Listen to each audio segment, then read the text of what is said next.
Hamilton and Piquet, of course, the two championship rivals on row 4. Will Hamilton be able to gain some ground back on Piquet? 23 laps. Begin now. Cette course est l'une des plus importantes dans l'histoire de la carrière de Lewis Hamilton, car elle pourrait ouvrir une porte assez spéciale en Formule 1 pour le jeune Britannique. Oh, Hamilton spun. Hamilton n'est pas né avec une cuillère en argent dans la bouche comme beaucoup de pilotes de Formule 1 aujourd'hui. Il a dû vivre un enfer pour arriver en Formule 1 et c'est ce qui fait de lui un véritable champion. La passion du sport automobile et l'envie de devenir pilote, elle commence bien plus tôt pour Lewis Hamilton. À 5 ans seulement, il fait des courses sur des voitures radiocommandées et bat les plus grands adultes dans les compétitions. Et oui, ça fout un peu le seum de se faire battre par un enfant de 5 ans. Bon, Lewis, c'est bien beau tout ça, mais c'est pas comme ça que tu arriveras en Formule 1, à jouer avec des voitures télécommandées. Donc il demande à son père de l'inscrire au karting, et c'est ce qu'il fera. Mais bon, Lewis Hamilton, lui, il a pas forcément tout le matériel nécessaire pour arriver au plus haut niveau. Vous allez le voir dans cette vidéo, mais ce qui manque, c'est bien évidemment de l'argent. Time to get that £1,000. After his first race, I knew I was in trouble and needed more money, so I then picked up some other jobs, some odd jobs, which didn't pay much, but bon, vous l'avez vu, le père et la mère de Lewis Hamilton s'investissent énormément. Le père enchaîne plusieurs boulots, comme il vient de le dire, pour payer des saisons de karting et encore payer l'équipement nécessaire pour qu'il performe. Racist names been called to me. I told my mum and dad, and I felt like I needed to get revenge on them. But lately, if anybody had said anything to me, I would just ignore them and get them back on the track. Bah t'as bien raison mon Lewis. Lewis Hamilton décide de ignorer tout simplement les insultes racistes qui sont lancées envers lui. Il se concentre et il transforme cette haine en force sur la piste. Et c'est là qu'il rencontre le patron McLaren, Ron Dennis. When I met Ron Dennis, I asked for his autograph in my autograph book. I asked for him to put his address down and his phone number. And he wrote in the autograph book, phone me in 9 years. But Lewis Hamilton takes the flag! But it's still Lewis Hamilton, the British number 1. But it's gonna be Lewis Hamilton, the run into the line then. Et ouais, Lewis Hamilton, il sort des masterclass bien avant la Formule 1. Il va impressionner McLaren et en particularité Ron Dennis. Il décidera de l'intégrer au projet Jeune Pilote McLaren.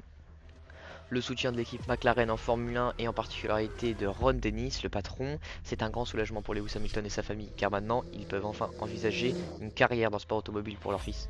En quelques années seulement, il remportera le championnat de la Formule Renault et ainsi de la Formule 3, ce qui lui ouvre l'antichambre de la Formule 1, la GP2.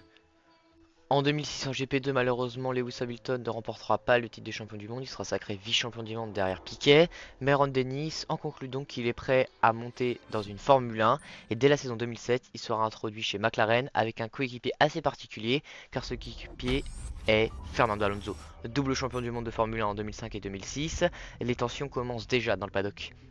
En 2007, on n'avait jamais vu ça. Lewis Hamilton est sacré vice-champion du monde, derrière Kimi Raikkonen, qui remporte d'ailleurs son premier titre mondial. Il fait directement de sa première saison 4 victoires, avec un Cranberry du Canada époustouflant, exceptionnel. C'est une pure performance de la part du rookie, et cela crée un petit peu des tensions du côté de McLaren entre Alonso et Hamilton. Bon, j'ai pas besoin de vous faire un dessin, c'est clair, le rookie a tellement progressé, il domine maintenant la grille de Formule 1. Il remportera 5 victoires dans la saison 2008 ainsi que 10 podiums. Il gagnera même chez lui en Grande-Bretagne et à la fin, il se battra pour le titre de champion du monde avec un certain Brésilien Felipe Massa qui est un pilote très expérimenté et qui n'est pas là non plus pour faire de la figuration.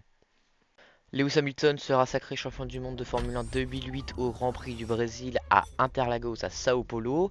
Il devrait finir normalement 5ème pour être champion du monde, mais à un moment de la course il est 6ème. Felipe Massa franchit la ligne d'arrivée en tant que champion du monde et le titre de Ferrari et de Felipe Massa ne va pas durer très longtemps car Tim Glock, un pilote devant lui, avait fait le choix simplement de mettre des pneus slicks au lieu des pneus pluie et Lewis Hamilton repasse à la 5ème position et remporte le titre de champion du monde. Plus tard dans sa carrière, Lewis Hamilton changera d'équipe de McLaren pour passer chez Mercedes et c'est l'apothéose totale. Lewis Hamilton domine totalement la Formule 1 de 2014 à 2020, même à 2021 inclus. Et c'est pour ça que je vous invite à aller voir ma vidéo entre la rivalité Verstappen, Hamilton, Red Bull, Mercedes. Et vous en doutez, la suite, vous la connaissez, Lewis Hamilton battra même Michael Schumacher avec ses 7 titres de champion du monde, 105 victoires, 104 pole positions et 202 podiums avec Mercedes. C'est un pur génie ce Hamilton. On passe d'un simple rookie à vice-champion du monde à un septuple champion du monde. Lewis Hamilton est juste le GOAT.